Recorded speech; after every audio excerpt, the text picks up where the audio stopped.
할렐루야. 초대교회 안디옥 교회 같아요. 우리 오스트레일리안 우리 brothers Korean worshiping together. This is very prophetic and this is exactly how it should be. 아멘. 여러분 굉장히 성경적인 교회인 줄로 믿습니다. 아멘. 나중에 여기 이제 중국 사람들도 오고 할렐루야. 여러분 결국엔 마지막에는 모든 민족과 족속과 백성과 방언이 함께 예배하게 될 줄로 믿습니다. 그때는 어느 나라 말로 하는지 모르죠. 성령님께서 역사하시는 줄로 믿습니다. 아멘.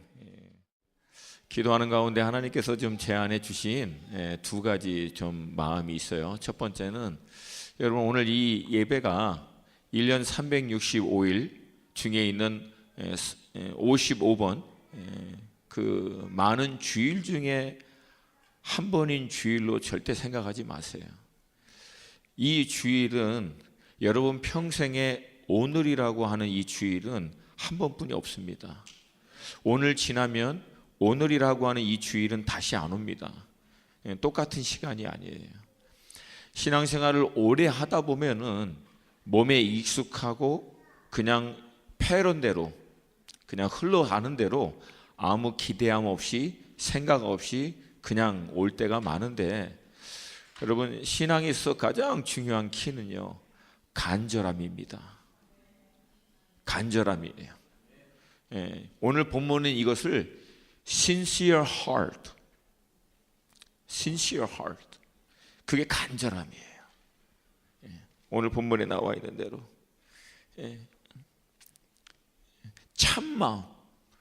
참마음과 온전한 믿음으로 하나님께 나아가자. 여기서 얘기하는 참마음을 영어로는 sincere heart, 간절한 마음으로, 갈급한 마음으로 하나님 아니면 안 된다라고 오늘 예배 가운데 살아계신 하나님을 만나시기를 원합니다. 오늘 꼭 나는 이 예배 가운데 하나님을 인카운트하고 I want to encounter the living God. 살아계신 하나님을 나는 오늘 이 예배 가운데 만나야겠다. 하나님의 음성을 예배 가운데 만나야겠다. 여러분 이 마음으로 나오는 자들은 살아계신 하나님을 만나게 될 줄로 믿습니다. 여러분 신앙생활을 아무리 오래 했던 아무리 짧게 했던 결국은 그 마음의 중심의 태도가 신앙의 모든 것들을 결정합니다. 그럼 우리 만나 식구들은 하늘에서 날마다 새롭게 하나님이 부어주시는 이 만나를 사모하는 마음으로 우리가 열방을 먹이는 만나가 되기 위해서는 우리 자신이 먼저 하나님께로부터 부어지는 만나를 먹어야 이 공급함을 받아야 될 줄로 믿습니다. 아멘. So it is my prayer that each one of you receiving the living manna from Heavenly Father God. 살아계신 하나님께로부터 하늘 위에서부터 부어지는 살아있는 만나를 공급받는 예배가 오늘 예배가 되시기를 축복합니다. 아멘. 저는 이제 지난 2달간 우리 중단기 선교사들 훈련을 수원 지역하고 대전 지역을 왔다 갔다 하면서 수원에서는 25명, 대전에서는 35명이 이번 2달 동안 중단기 선교를 받았고요. 수원에서 훈련받은 10명이 25명 중에서 10명이 올해 안에 중단기로 다 나갑니다. 그 중에 이제 우리 홍근 전도사님이 끼어 있는 거죠. 이제 이 훈련 강의를 이제 다 끝내고 두 아들하고 제 사모님이 이제 잠깐 처가인 부산에 내려간 그 중간에 틈새가 있었어요. 그 틈새가 혼자 있을 수 있는 틈새를 타서 제가 그렇게 사모했던 택시 운전사라고 하는 영화를 보러 갔어요. 여러분 택시 운전사라고 하는 택시 드라이버라고 하는 영화가 있는데 이 영화의 배경은 사실은 우리나라의 현대사의 가장 아픈 비극, 가장 고통스러웠던 그 역사적인 사실을 근거로 해서 만든 영화입니다. 그 당시를 배경으로 만들었던 많은 영화나 드라마가 있는데 지금도 제 안에 그 인상적으로 남아있는 어떤 한 장면이 있는데 그것은 뭐냐면은 박정희 전 대통령이 이제 서거하고 군사 쿠데타가 일어나서 나라가 굉장히 혼란스러워하는 그러한 때에 이 경제계에서는 누가 이제 정권을 결국은 손아귀에 쥐느냐, 이거를 알아내기 위해서 모든 경제계, 당시 뭐 현대, 삼성, 굵직굵직한 경제계 전략팀들은 모여가지고 누가 정권을 결국은 갖고 갔겠느냐, 아니면 왜냐하면 어느 손에 정권이 넘어가는지를 정확하게 알아야 그 라인을 제대로 서야지, 나중에 라인 잘못 쓰면은 이건 뭐 어마어마한 대가를 치러야 되기 때문에 이 문제가 경제계에서는 굉장히 중요한 문제였습니다. 사실 지금 여러분 전 세계적으로도 지금 이슈가 되고 있는 삼성의 우리 이재용 부회장 이 사건도 지금도 이게 이렇게 심각한 문제인데, 여러분 30년, 20년 전에는 이건 더 심각한 문제였다는 얘기예요.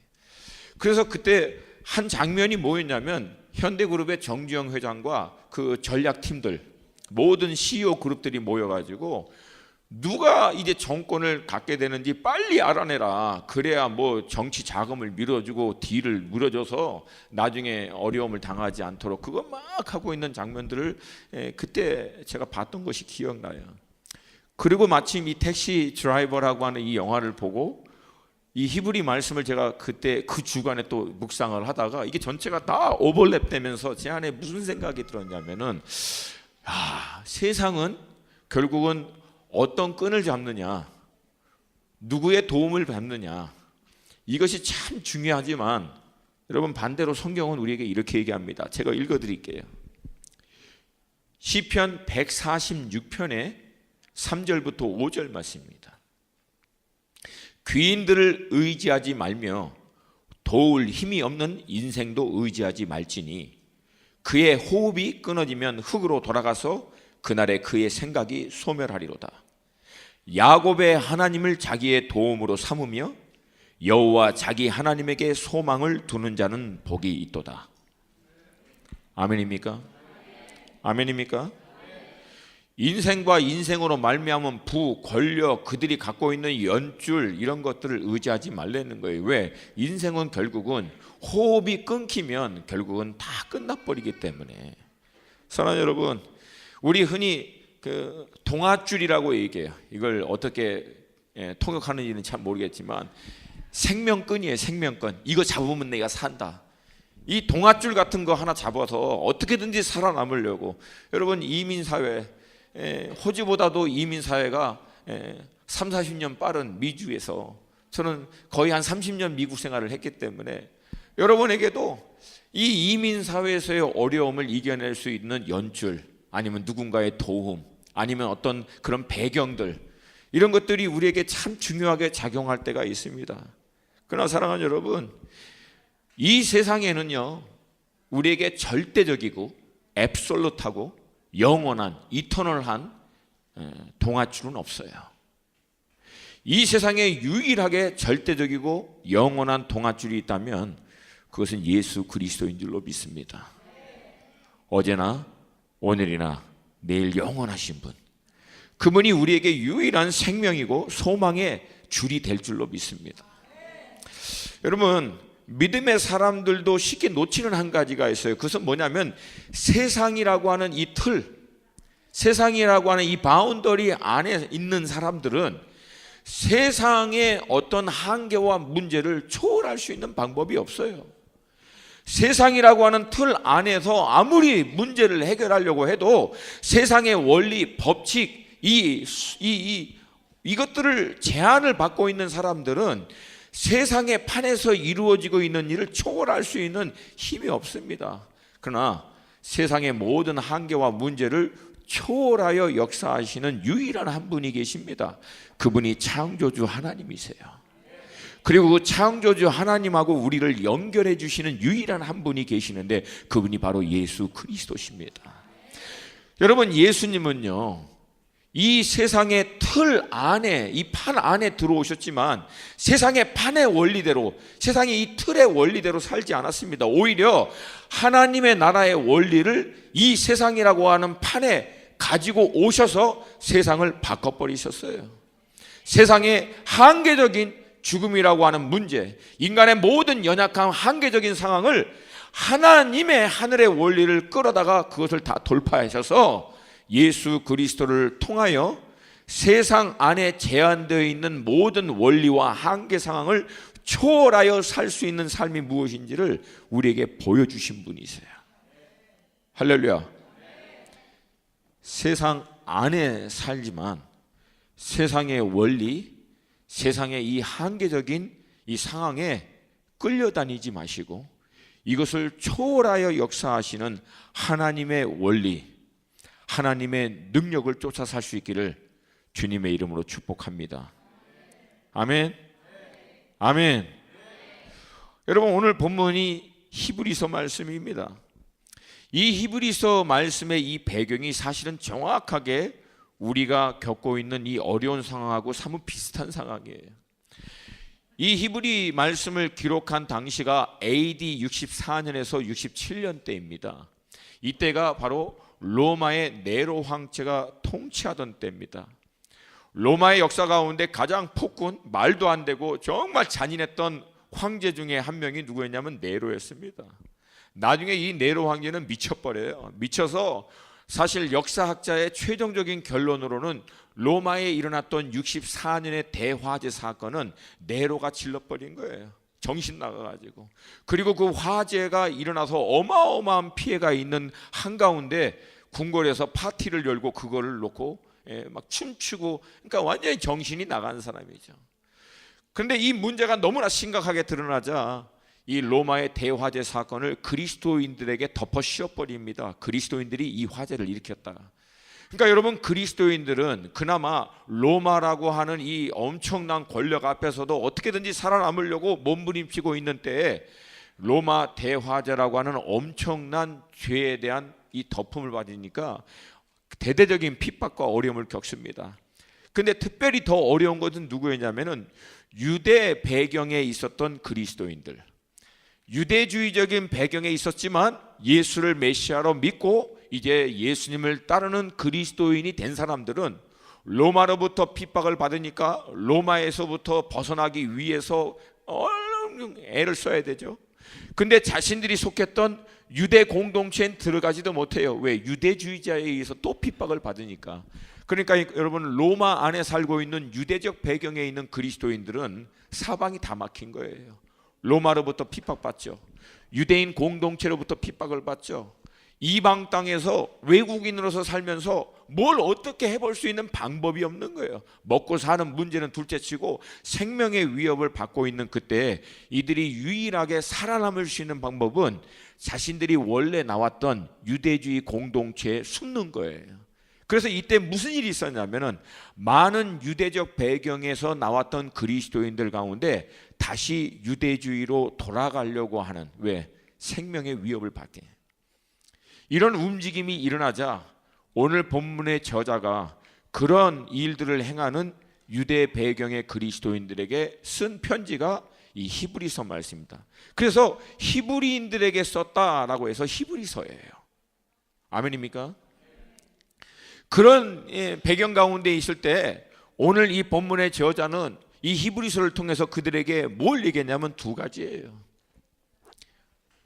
두 가지. 첫 번째는 예수 그리스도의 탁월성.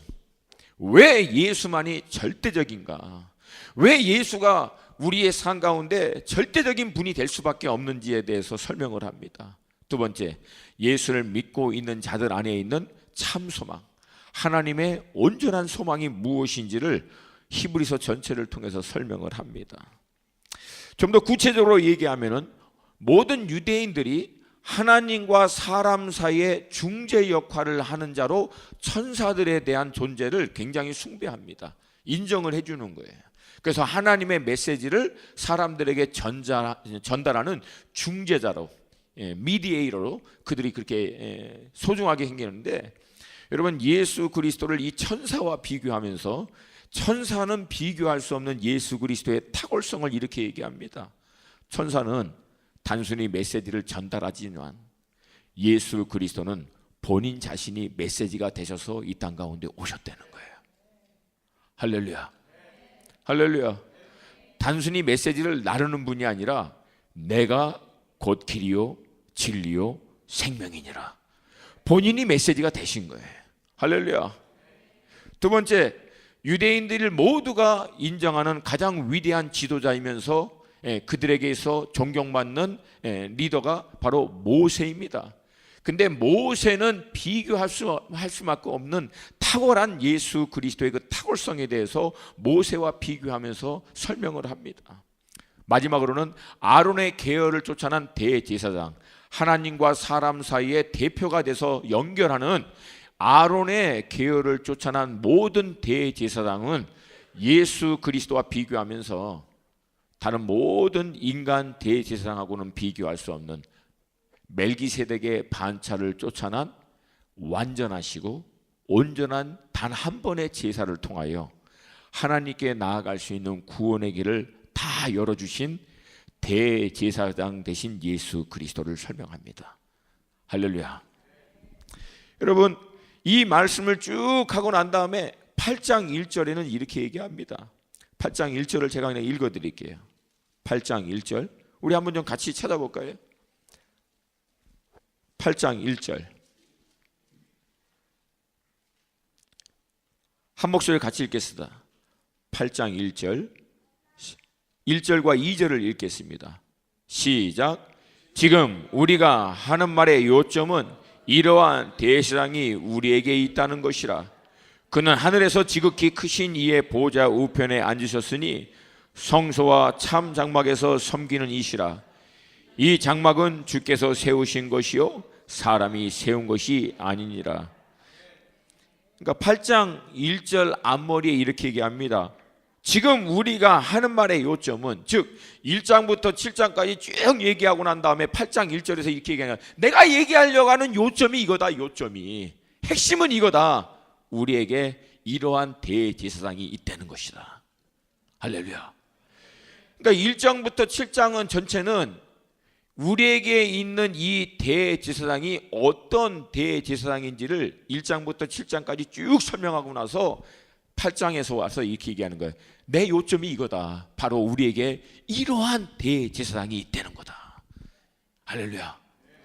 그러면 우리에게 있는 이러한 대제사장이 어떤 제사장인가? 첫 번째, 아까 얘기했잖아요. 천사보다도 뛰어나신 대제사장. 두 번째, 모세보다도 뛰어나신 대제사장. 세 번째, 아론의 계열을 쫓아난 인간 대제사장하고는 비교할 수 없을 만큼 탁월하신 멜기세덱의 반차를 쫓아난 대제사장.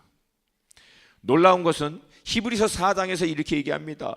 이 대제사장은 우리와 똑같은 육신의 몸으로 이 땅 가운데 오셔서 우리의 연약함을 채울하시는, 우리의 연약함을 동정하시는 분이시다. 왜? 예수님도 인간의 몸으로 오셔서 인간이 받는 모든 미혹을, 여기서 얘기하는 시험은 템테이션입니다. 테스트가 아니라 유혹받는 거예요. 육신의 연약함과 죄성과 이 부족함을 갖고 있는 자들이 세상의 죄로부터 받고 있는 모든 유혹과 연약함을 그분 또한 우리와 똑같이 다 감당하셨기 때문에 우리 자신도 육신 안에 있는 이 죄성과 연약함으로 말미암아 힘들어하고 괴로워하고 흔들리고 그것 때문에 아파하고 그걸 어떻게든지 이겨내보려고 몸부림치고 있는 우리들을 그분은 다 동정할 수 있고 긍휼히 여겨줄 수 있는 분인데, 이유는 하나예요. 그분 또한 우리와 똑같이 육신의 몸을 가지고 이 땅에 오신 분이기 때문에 그렇다는 거예요. 사랑하는 여러분, 하나님이 우리 사정을 모를까요?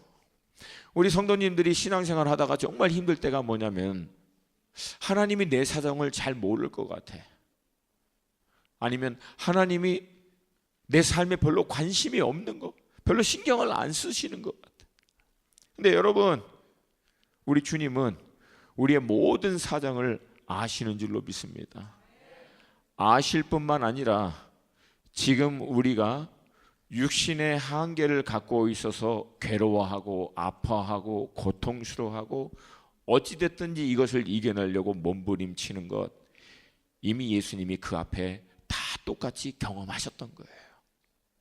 할렐루야. 그리고 그걸 그렇게 경험하신 분이기 때문에 우리 안에 들어오셔서 그 고통과 어려움 때문에 몸부림치는 우리를 향해서 여전히 지금도 말씀하세요. 아들아, 딸아, 조금만 힘내자. 조금만 힘내자. 한 번만 더 이겨보자. 쓰러지고 넘어져서 괴로워할 때 다시 하자. 괜찮아. 내가 너의 죄를 위하여 십자가에 이미 그 죄값을 다 지불했기 때문에 이 보혈을 힘입어 의롭다함을 다시 받고 다시 시작하자. 다시 시작하자. 조금만 힘내자. 비록 이 땅 가운데 고난은 많으나 내가 이겼기 때문에 너도 반드시 이길 수 있다. 조금만 더 힘내자. 우리와 함께 하시고 우리를 격려하시고 위로하시고 응원하시는 분이신 줄로 믿습니다. 할렐루야. 그러면서 본질적으로 우리와 다른 것은 죄가 없으신 분이신 거예요. 근데 여러분, 이것이 유대인들에게서는 그들이 갖고 있는 모든 이해를 초월하는 거예요. It's beyond their understanding. 이건 도저히 이해가 안 되는 거예요. 뭐야? 하나님의 아들이 사람의 몸으로 이 땅 가운데 대제사장이 되어주시기 위해서 오신 거예요. 하나님이 오신 거예요. 이건 유대인들이 이해할 수 없는 거예요. 근데 유대인뿐만 아니라 우리들도 이해를 못해요. 여러분, 하나님이 우리와 똑같은 몸으로 이 땅 가운데 오셨습니다. 우리는 이걸 너무 많이 들어가지고 뭐 그랬겠지, 하나님 감사합니다, 임마누엘 하신 하나님. 여러분, 근데 이거는요, 천지가 개벽하는 얘기보다도 더 엄청난 얘기예요. 이걸 설명하는데 이 사람의 언어의 한계를 늘 느껴요. 여러분, 밤에 하늘에 별들 많이 보시죠? 호주에 가면 그 아웃백 보시면 광활하죠. 어마어마하죠. 여러분, 그 모든 것들을 누가 만드셨다고요? 하나님이 만드셨어요. 근데 그 하나님이 우주와 천하 만물 존재하는 모든 것들을 창조하신 그 어마어마한 하나님이 사람 몸 안에 자기를 제한시켜서 인간의 몸으로 이 땅 가운데 오셨다는 거예요. 여러분, 이것은 창조의 사건보다도 더 엄청난 일입니다. 근데 더 기가 막힌 것은 왜 오셨냐고요. 죄인인 여러분과 나를 구원하시기 위해서 오신 거예요. 자기가 친히 창조한 우리를, 그러나 이미 죄로 말미암아 다 뒤틀리고 깨지고 망가져서 하나님의 형상은 더 이상 남아있지 않아서 마치 진노의 대상이 돼서 한꺼번에 그냥 어떻게 보면은 다 태워버리고 심판할 수밖에 없는 그런 존재로 이미 변질되어 있는 우리를 그분은 포기하지 않고 구원하시기 위해서, 하나님의 온전한 모습으로 회복하시기 위해서 이 죄인의 몸 안에 자기 자신을 가두셔서 이 땅 가운데 오신 거예요. 그리고 죄인인 우리와 하나님과 연결해 주신 거예요. 할렐루야. 할렐루야. 여러분, 우리에게 있는 대제사장은 바로 이러한 대제사장인 줄로 믿습니다. 아멘.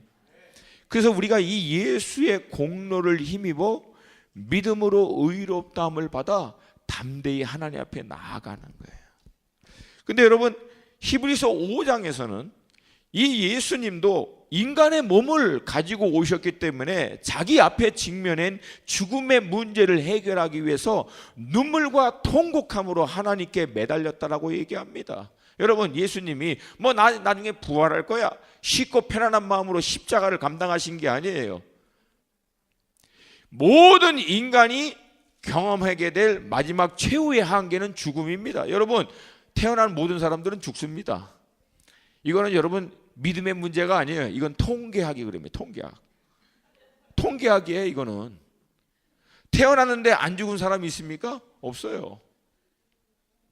그러니까 우리가 태어난 모든 사람들이 죽는다라고 하는 것은 믿는 게 아니야. 그건 팩트라고 해요. 팩트. 그래서 인간의 몸을 가지고 있는 예수 그리스도, 결국은 십자가 앞에서 죽음의 문제에 직면했을 때는 인간의 최후의 한계의 문제 앞에서 아무것도 할 수 없는 자기의 연약함과 자기의 모든 한계 앞에서 그 유일한 이 문제를 해결할 수 있는 하나님 앞에 눈물과 통곡함으로 매달렸는데 그의 경건하심으로 응답을 받았다고 얘기합니다. 그리고 그의 경건하심에 대한 구체적인 말씀이 바로 다음 절에 나오는데, 그것은 뭐냐면 고난 가운데서도 저가 순종함으로. 경건은 순종입니다. 경건은, godliness는 obedience예요. 아, 저 사람은 경건해. 아, 저 사람은 하나님의 사람이야. 아, 하나님은 저 사람을 기뻐하실 거야. 딱 한 가지입니다. 기도 많이 해서 아니에요. 기도 많이 했는데도 순종 못하면 아무짝에 쓸모없어요. 말씀을 지 아무리 많이 배우고 아무리 맘송을 많이 해도, 성경 공부 많이 해도 결정적인 순종을 못할 때는 아무 의미가 없습니다. 여러분, 그래서 하나님이 순종을 제사보다도 더 기뻐하신다는 거예요. 예수님께서 하나님께로부터 인정받은 경건은 뭐냐면은 십자가마저도 감당해야 할 고난을 하나님이 통과하라고 요구하셨을 때, 그가 하나님의 아들임에도 불구하고 고난을 통하여 순종을 배우셨다라고 얘기합니다. 그 순종을 통해서 성경은 뭐라고 얘기냐면 그가 완전하게 되었다라고 얘기합니다. He became completed. 그 완전하게 됐다라고 하는 것은 뭐냐면 메시아로서의 자신의 그 데스티니, 하나님께로부터 메시아로 인류를 구원하게 될 하나님의 자녀로서의 그 데스티니를 온전히 이룰 수 있도록 하나님께 인정된 바 됐다라고 하는 거예요. 제가 그 말씀을 읽어드릴게요. 5장 7절, 8절, 9절 우리 같이 한번 좀 보겠습니다. 히브리서 5장 7절부터 9절 말씀 함께 읽습니다. 히브리서 5장 7절부터 9절 말씀 시작. 그는 육체에 계실 때 자기를 죽음에서 능히 구원하실 이에게 심한 통곡과 눈물과 간구와 소원을 올렸고 그의 경건하심으로 말미암아 들으심을 얻었느니라.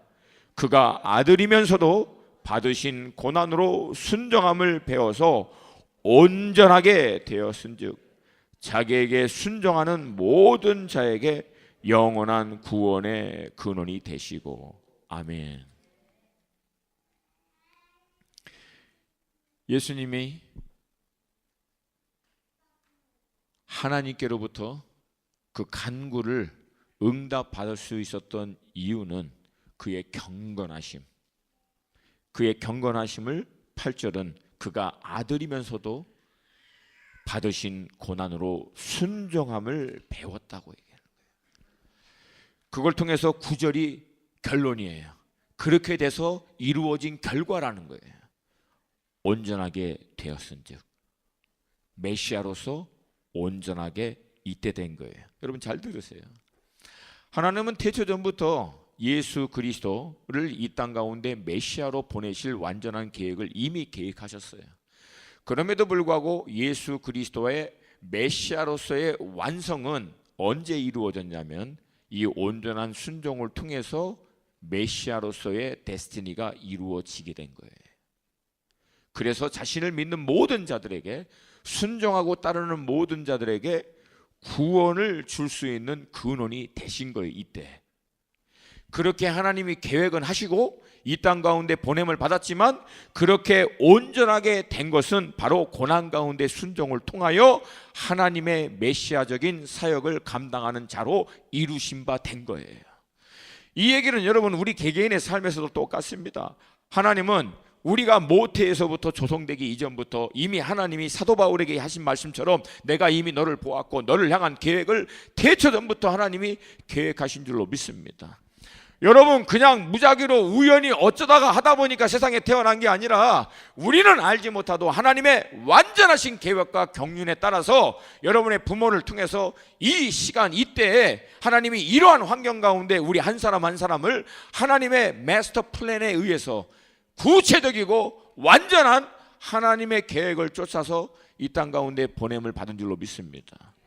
그리고 그런 우리를 향해서 하나님은 구체적이고 분명하고 가장 최선의 완전한 계획을 가지고 계신 줄로 믿습니다.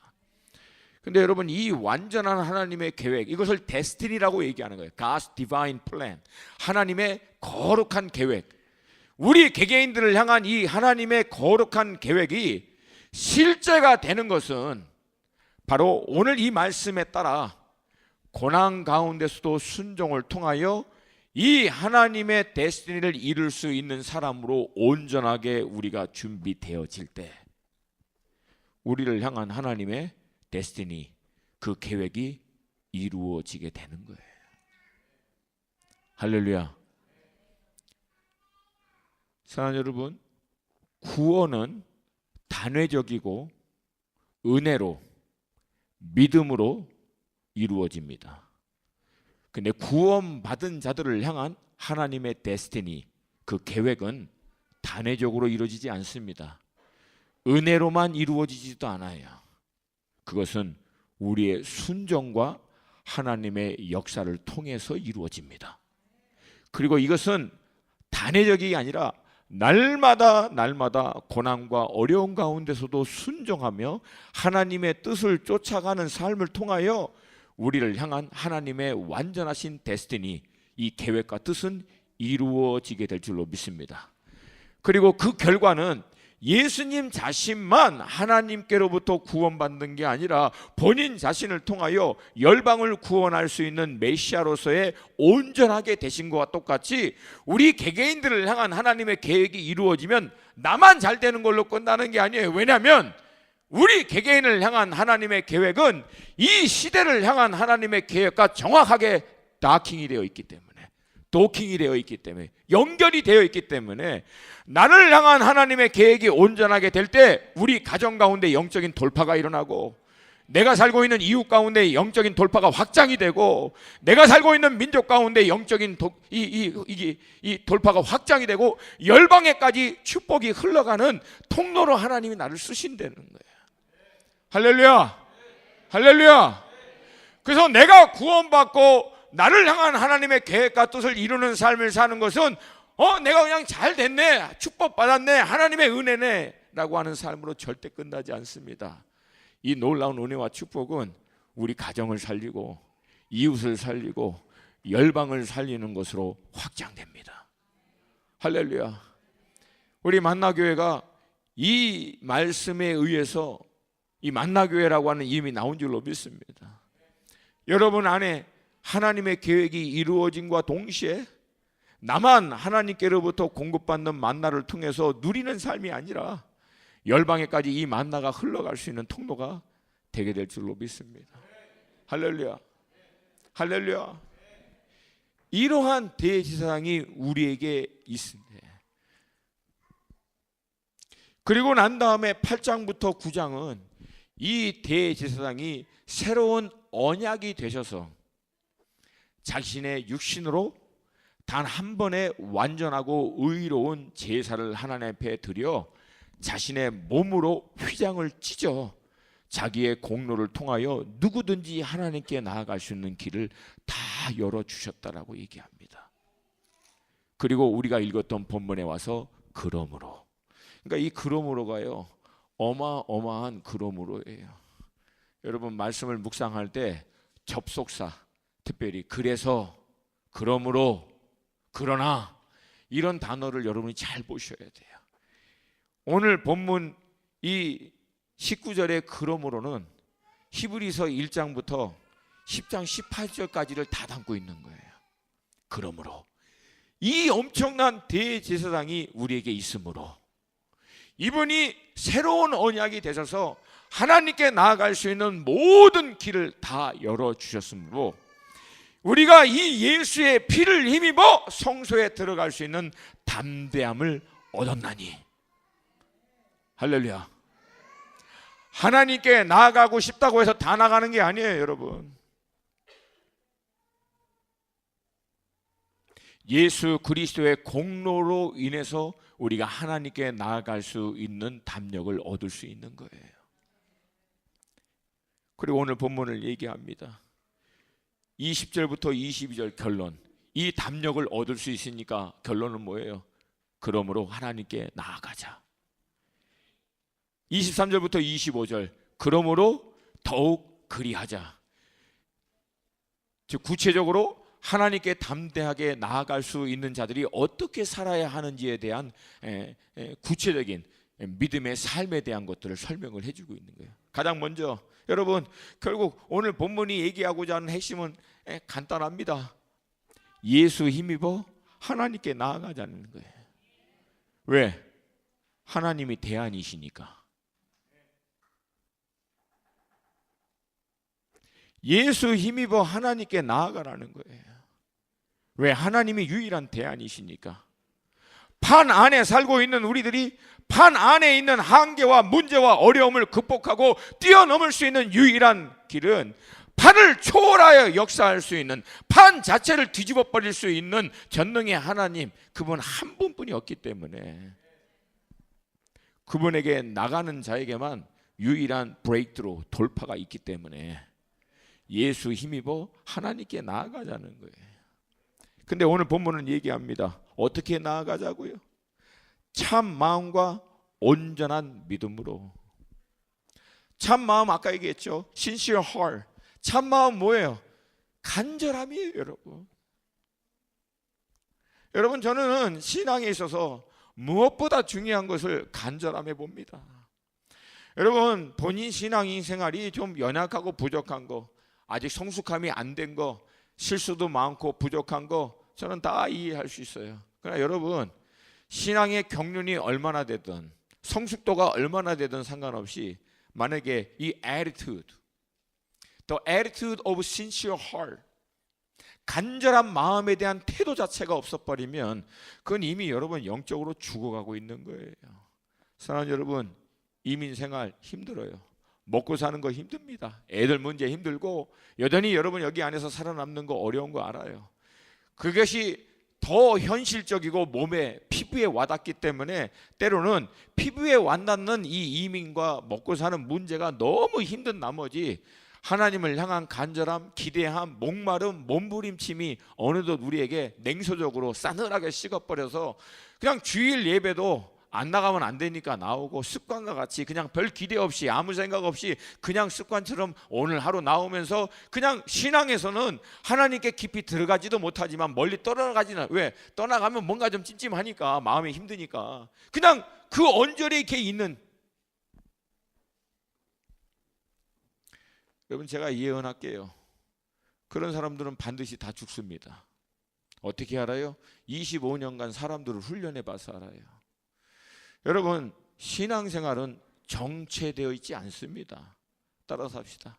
신앙은 절대 정체되지 않는다. 신앙생활은 둘 중에 하나입니다. 계속해서 하나님께 깊게 들어가던가 아니면 하나님께로부터 멀어집니다.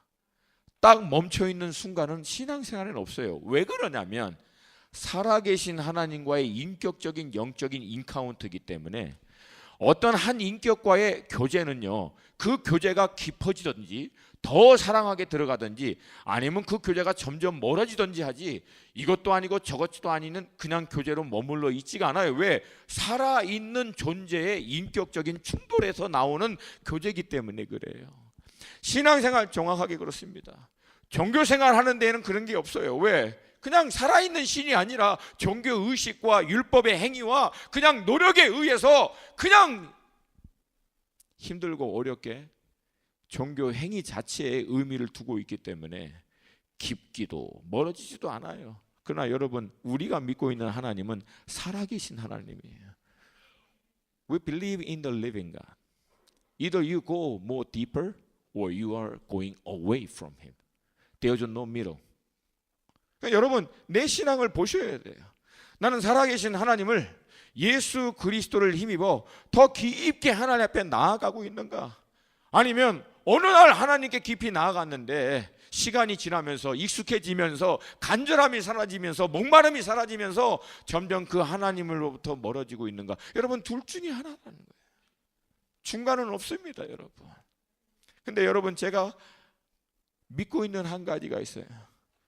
지금 여러분의 영적인 상태, 여러분의 영적인 성숙이 어느 상태이든 간에 상관없이 지금이라도 간절함으로 하나님께 몸부림침으로 나아가는 자들에게는 소망이 있다는 거예요. Even now, with sincere heart, desperate heart, you seek for the living God. With the right attitude of your heart, then there is hope. And God's eyes on those who are looking for Him with such attitude. 여러분, 그러므로 이 간절함이 우리 가운데 늘 있기를 원합니다. 만약에 여러분 없다면은 다른 기도하지 마시고요, 이 간절함이 내 안에 회복되게 해달라고 기도해요. 세상 사람들은 이것을 초심이라고 얘기하고요, 그리스도인들은 이것을 첫사랑이라고 얘기해요. 처음 주님 만났을 때, 복음을 처음 들었을 때의 감격, 은혜, 이거 놓치지 말라는 거예요. 그 주님을 더 알아갈 수 있도록 더 간절히 목마름으로 들어갈 수 있기를 도전드립니다. 하나님은 우리가 무슨 하나님을 위한 엄청난 공로, 그분을 위해서, 교회를 위해서 뭐 씨가 빠지게, 특별히 교회를 위해서 봉사를 많이 하시는 분들은 더 조심하고 들으셔야 돼요. 봉사를 많이 해서 하나님이 여러분을 받아주시는 게 아니에요. 전도를 많이 해서 받아주는 것도 아니고, 뭐 선교를 많이 한다고 받아주는 게 아니라는 거예요. 하나님이 우리를 받으시는 이유는 하나입니다. 하나님, 나는 하나님 아니면 안 됩니다. 하나님 아니면 안 됩니다. 하나님 한 분 아니면 나는 안 됩니다. 그 마음 때문에 받아주시는 거예요. 두 번째는 무엇입니까? 온전한 믿음이에요. 온전한 믿음이 무엇이에요? 예수님이 다 하셨습니다. 그거예요. 내가 하나님께 나아갈 수 있기 위해서 무엇인가를 더 하실 수 있는 건 아무것도 없다는 거예요. 여러분, 살아계신 하나님께 나아갈 수 있는 것을 위해서 내가 어떤 의로운 공로, 뭔가 희생, 뭔가를 더 할 수 있는 거 아무것도 없어요. 아무것도 없어요. 예수님이 다 하셨어요. 우리가 행할 것은 예수님이 다 행하신 공로를 믿음으로 인정하고 받아들여서 그 공로를 힘입어 나를 의롭다라고 하나님이 선포해 주신 그 말씀 붙들고, 내 느낌은, 감정은, 나의 생각은 동의가 되든 안 되든 하나님의 그 말씀에 내가 전적으로 순종하며 그 말씀을 의지하여 나아가는 거예요. 그걸 온전한 믿음이라고 하는 겁니다. 여러분, 우리가 하나님을 만날 수 있는 다른 길 없습니다. 예수님의 공로를 힘입는 거예요. 주님 다 하셨잖아요. 주님이 다 하셨습니다. 주님이 다 이루셨습니다. 그러므로 나는 염치 없지만, 부끄럽지만, 참 정말 내가 내 감정으로도 동의가 안 되고 내 생각으로는 도저히 부끄럽고 낯뜨겁고 이렇게 반복적으로 실수하고 넘어지는데도 어떻게 주님 앞에 나갈 수 있을까 생각은 들지만, 누구든지 내 아들 예수 그리스도의 보혈의 공로를 의지하며 나오는 자들은 담대하게 담력을 가지고 나오라고 하는 이 말씀이 있기 때문에 이 예수님의 공로를 내가 힘입어 아버지 앞에 오늘도 나아갑니다. 이게 온전한 믿음입니다. 나의 어떠한 때문이 아니라 예수님이 다 이루셨기 때문에 그거 힘입어, 그거 의지하여 하나님께 나아가는 거예요. 할렐루야. 여러분, 우리 안에 그런 게 있어요. 이런 내가 어떻게 나가냐고. 그러니까 나가야 된다는 거예요. 나는 다시 실수할 것 같은데요. 내 안에 아직도 죄의 어떤 죄성, 연약함, 부족함이 있는데요. 그러니까 하나님께 나아가야 된다니까요. 왜? 죄의 문제를 해결할 수 있는 유일한 분은 하나님 한 분뿐이 없어요. 나의 연약함, 어떤 죄성, 내 안에 있는 문제들을 해결할 수 있는 방법이 하나님 말고 누가 있어요? 하나님이 의롭다라고 할 때 의로운 거지. 아멘입니까? 아멘입니까? 그러니까 핵심은 어찌 됐든 간에 하나님께 나아가는 거예요. 여러분이 히브리서 전체가 뭘 얘기하냐면은 어찌 됐든 예수 공로 힘입어 하나님께 나가라는 얘기예요. 그래야 해결이 되니까. 할렐루야. 근데 은혜는 하나님께 나아가는 일을 위해서 우리가 할 수 있는 것은 아무것도 없다는 거예요. 예수님의 그 은혜의 공로를 힘입어 의지하여 하나님께 나아가는 거예요. 그러면 그렇게 나아가는 자들에게는 하나님이 어떻게 해요? 23절 말씀입니다. 23절 말씀 함께 읽습니다. 시작.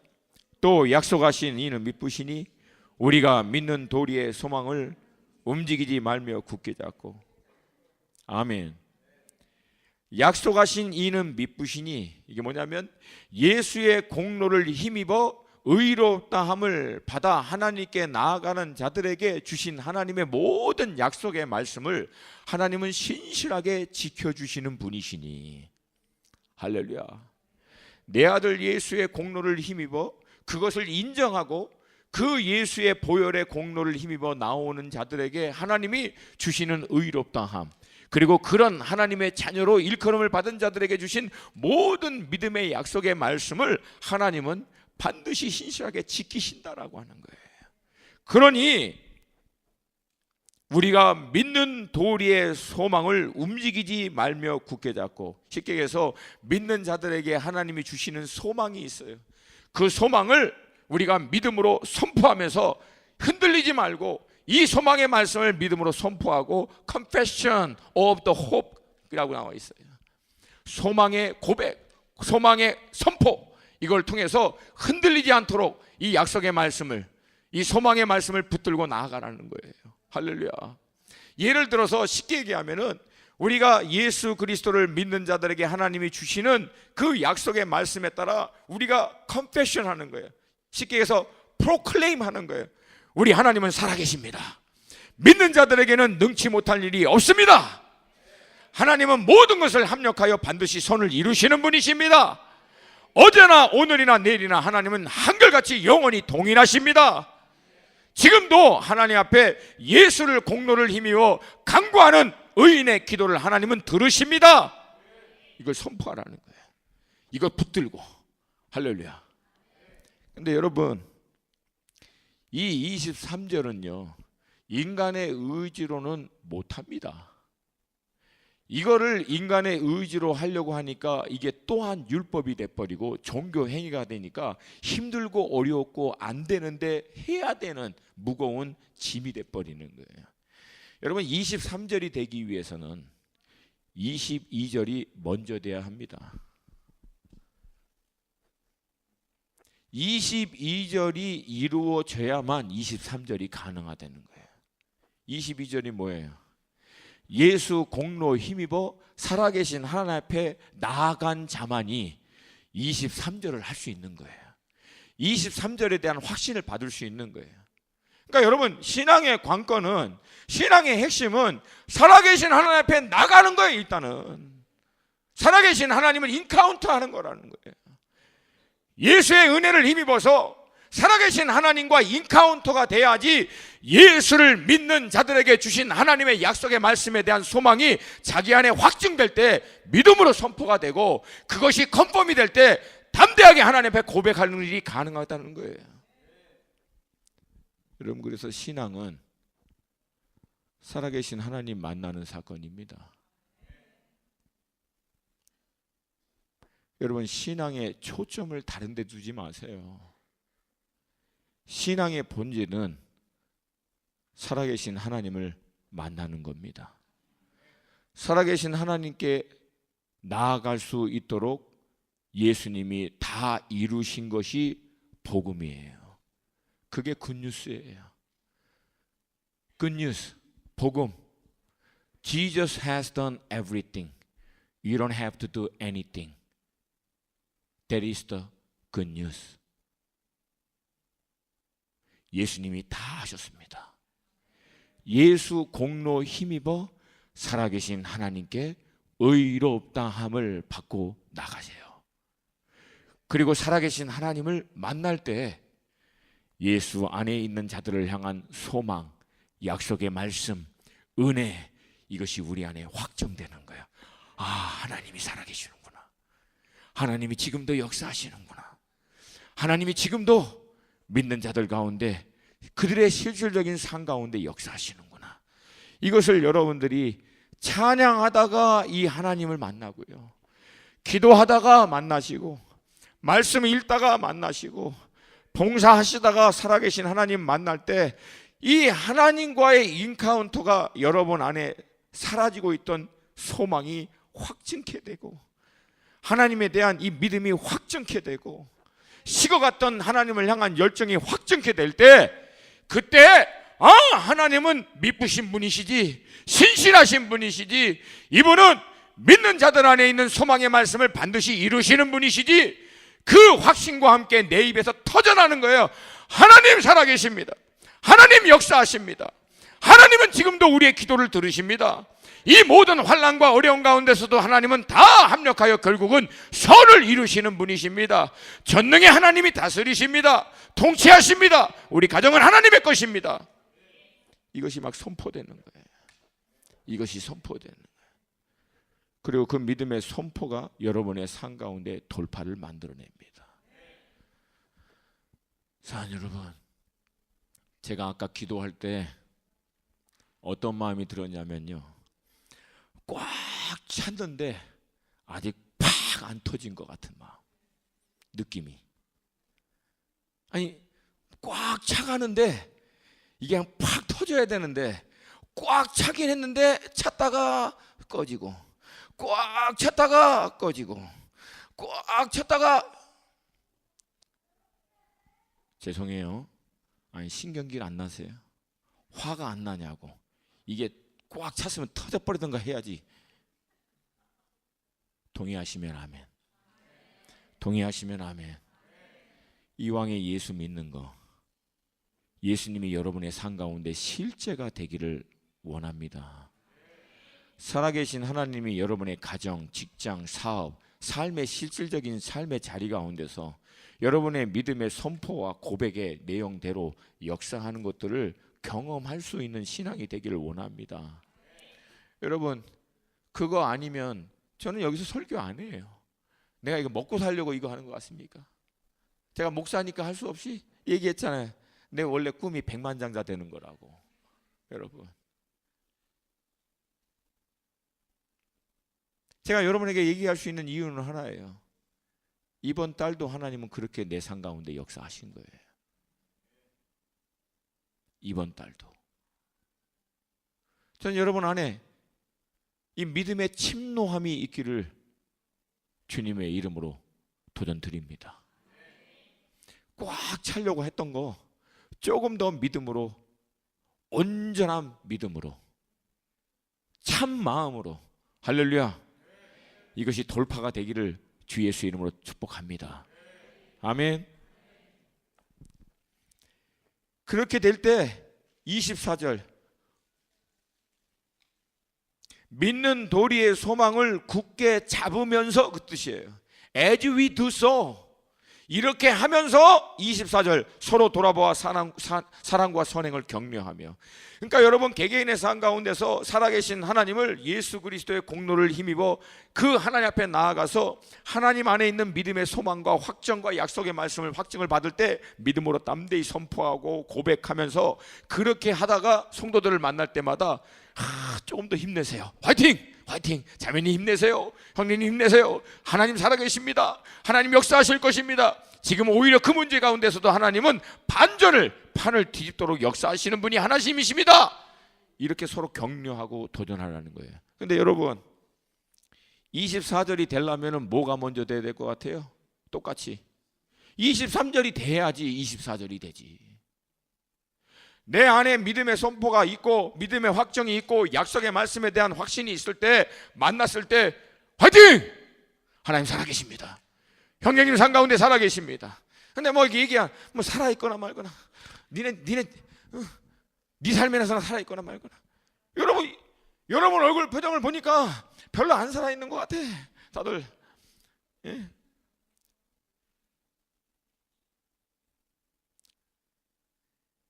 얼굴을 보고만 시키세요. 먼저 얼굴이 주님의 고난을 묵상하는 얼굴 같아. 주님 부활하셨어요. 죽으신 것만 묵상하지 마시고 부활하신 주님도 묵상하세요. 주님 승리하셨습니다. 승리하셨습니다. 우리 초등부, 중등부, 고등부 애들을 보면 얼굴이 다들 어두워. 아니, 이 어린 애들이 뭔 그 세상에 고민들이 많아가지고. 사랑하는 여러분, 우리 하나님 살아계십니다. 전능의 하나님이 다스리십니다. 할렐루야, 할렐루야. 이 하나님이 지금도 살아서 우리의 실질적인 삶 가운데 역사하는 분이신 줄로 믿습니다.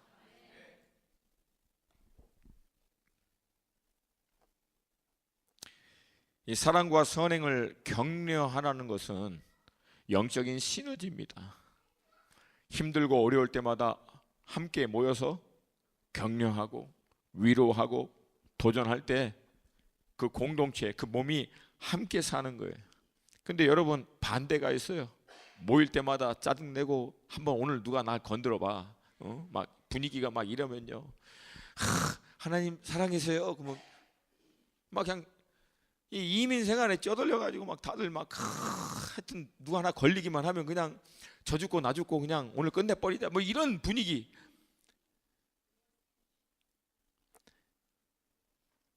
여러분, 개개인의 삶 가운데 살아계신 하나님과의 인카운터가 있기를 원합니다. 그거 아니건 대안이 없어요. 여러분, 만약에 지금 여러분의 삶 가운데 문제가 있다면, 어려움이 있다면, 해결해야 될 어떤 것이 있다면, if you have a problem that you need to overcome anything at all, 여러분, 그거 해결되면 괜찮아질 것 같으세요? 그 문제 해결되면 it's gonna be fine? Once you solve the problem, overcome the stumbling block, then you will be happy? 아니에요, 여러분. 문제와 어려움은 늘 거기에 따라와요. 본질은 문제와 어려움 자체가 없는 인생이 아닙니다. 그거를 넉넉히 이겨낼 수 있는 살아계신 하나님에 대한 확신, 살아계신 하나님이 내 삶 가운데 역사한다라고 하는 믿음의 확신, 이게 본질적으로 우리에게 필요하다는 거예요. 근데 여러분, 살아계신 하나님을 대면하지 못한 사람들이 어떻게 그 확신을 갖겠어요?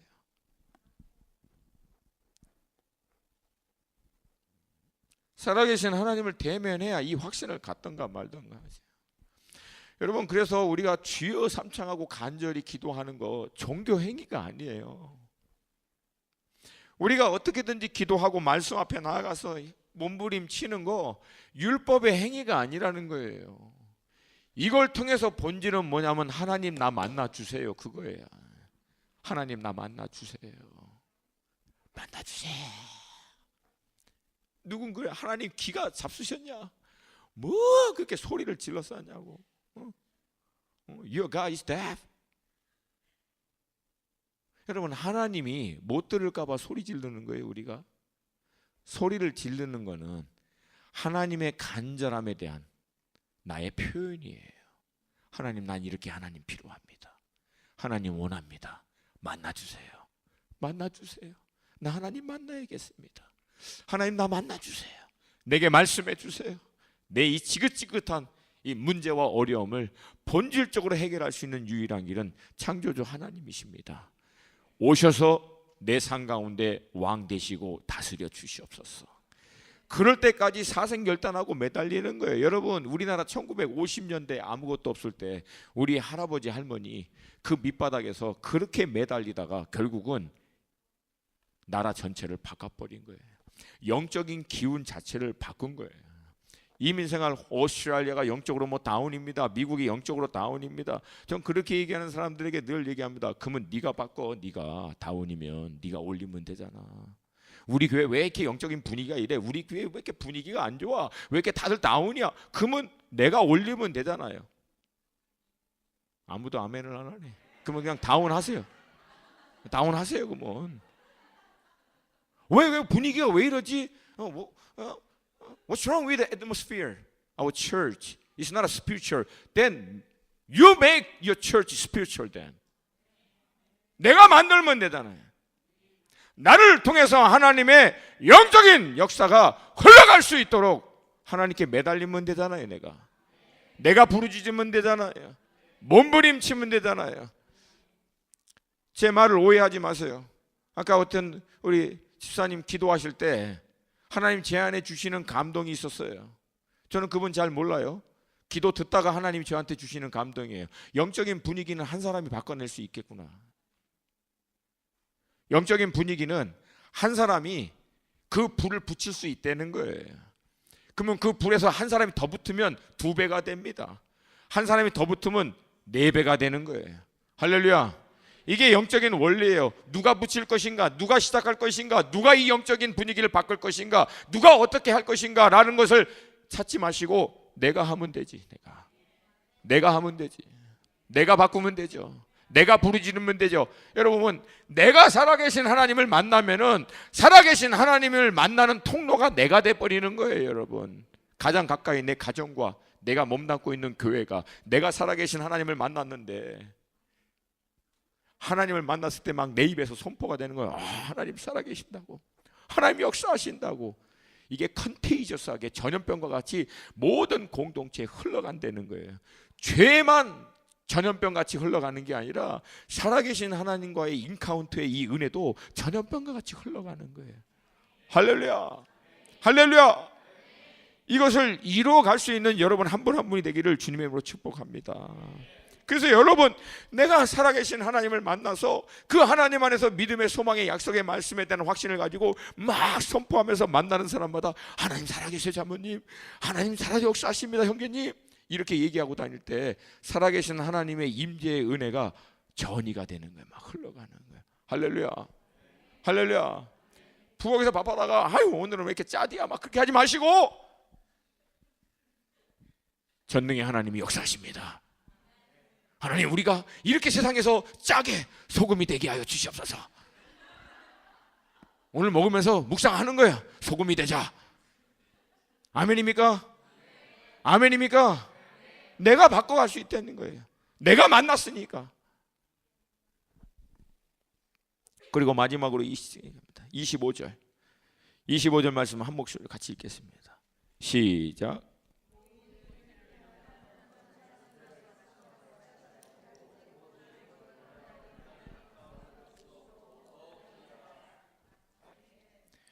많은 물소리 같아요. 한 목소리로 다시 한번 25절 한번 다시 읽겠습니다. 시작. 모이기를 패하는 어떤 사람들의 습관과 같이 하지 말고.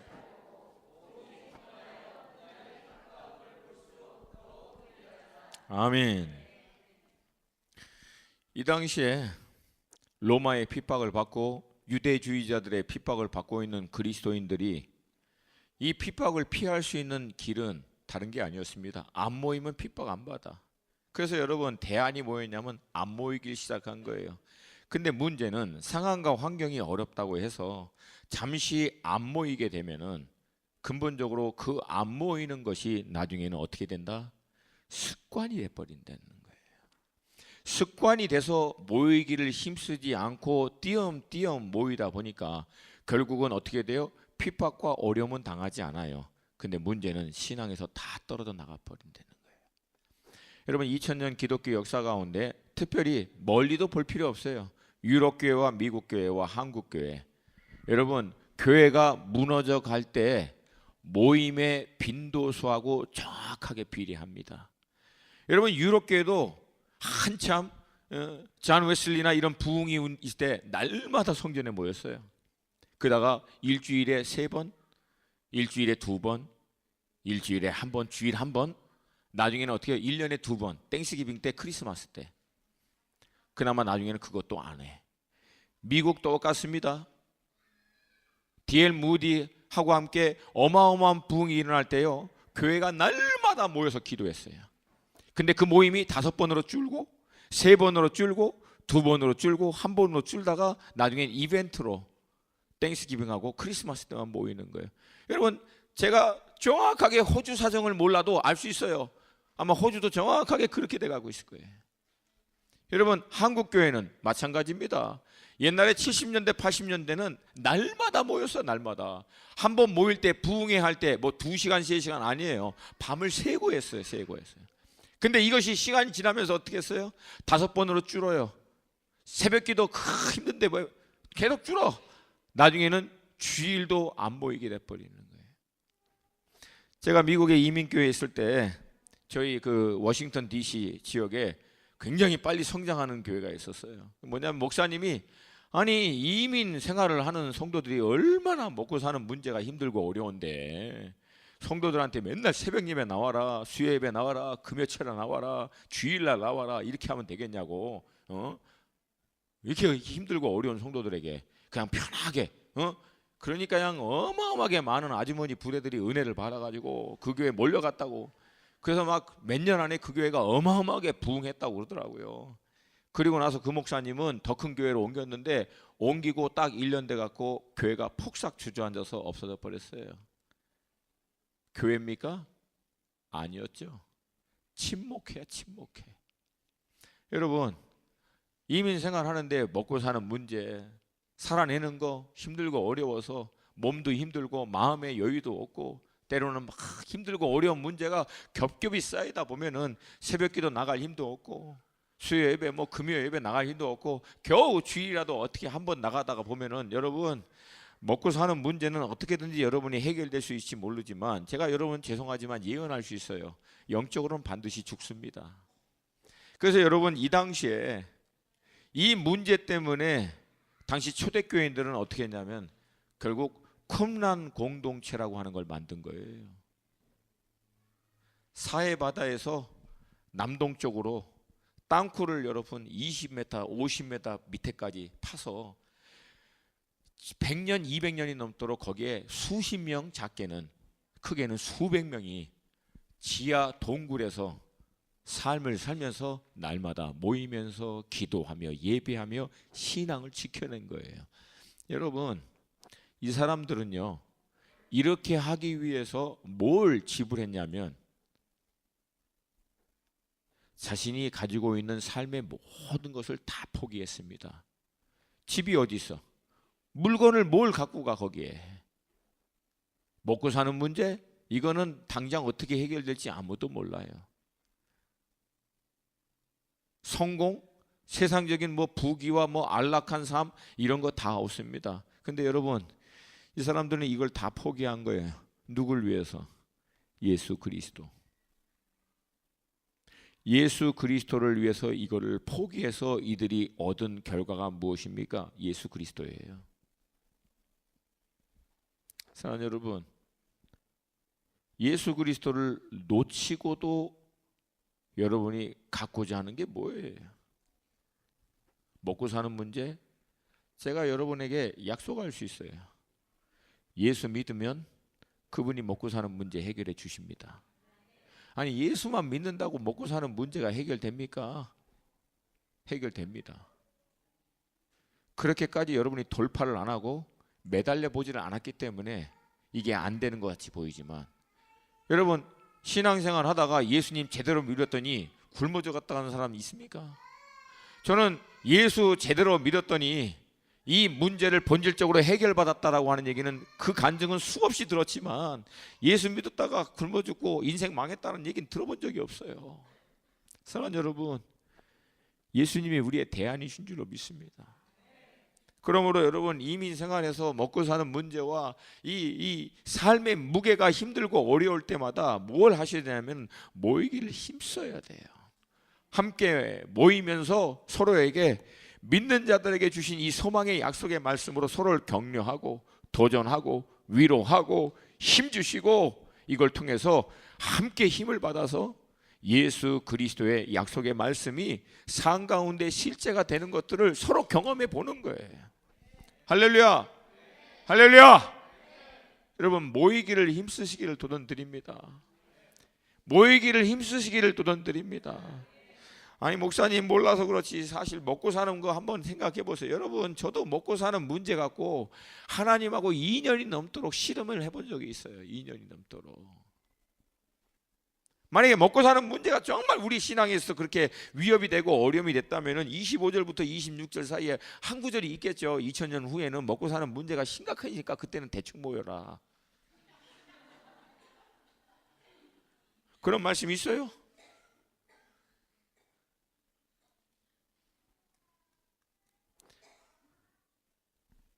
여러분 성도는 이 세상의 원리대로 살지 않습니다.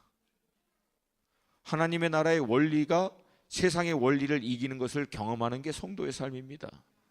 먼저 그의 나라와 의를 구하고 예수를 삶의 우선순위로 두고 주님을 알아가고 주님을 사랑하고 주님의 뜻을 쫓아가는 것이 내 삶의 우선순위로 고정되어진 것이 하나님께 인정된 바 된 사람들의 삶 가운데는 반드시 하나님께서 역사하십니다. 근데 안타깝게도 모든 성도들이 그것이 하나님 앞에 인정된 바 되는 것, 예수 그리스도도 고난 가운데 순종을 통하여 온전케 돼서 하나님께로부터 메시아로서의 칭함을 받았다라고 하는 결정적인 하나님의 인정을 받는 순간까지 성도들이 못 나가는 거예요. 근데 왜 하나님은 꼭 그렇게 하셔야 됩니까? 여러분, 하나님이요, 누구보다도 우리를 잘 아십니다. 그 과정들이 없이 하나님께서 우리의 삶 가운데 은혜와 축복으로 역사해 줘 버리면 그 은혜와 축복은요, 오히려 우리에게 화가 된다는 거예요. 연단과 훈련의 과정이 없는 축복은 반드시 여러분의 삶 가운데 저주가 됩니다. 어떻게 알아요? 성경이 그걸 얘기해요. 성경이.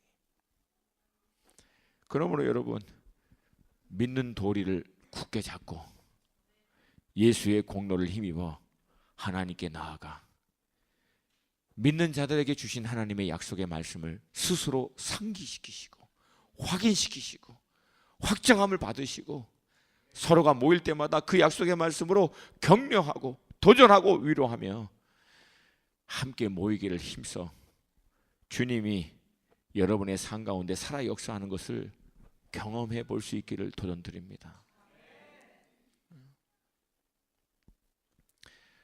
여러분, 저는 신앙을 늘 실제적으로 접근합니다. 이번에 하나님이 인도함을 주셔서 책을 냈는데, 저는 우리 성도님들에게 드리고 싶은 메시지는 딱 하나예요. 예수가 진짜야? 그러면 올인 하세요. 아닌 것 같아? 그러면 세상에 나가세요. 세상에 나가서 세상의 원리대로 사시라고.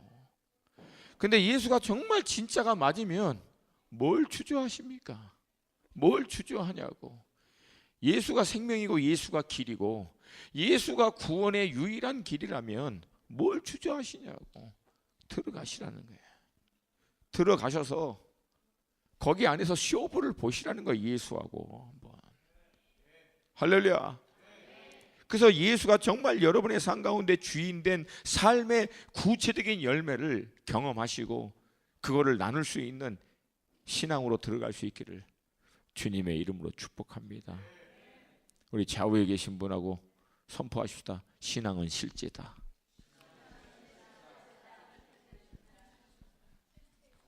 아멘. 우리 함께 기도하겠습니다.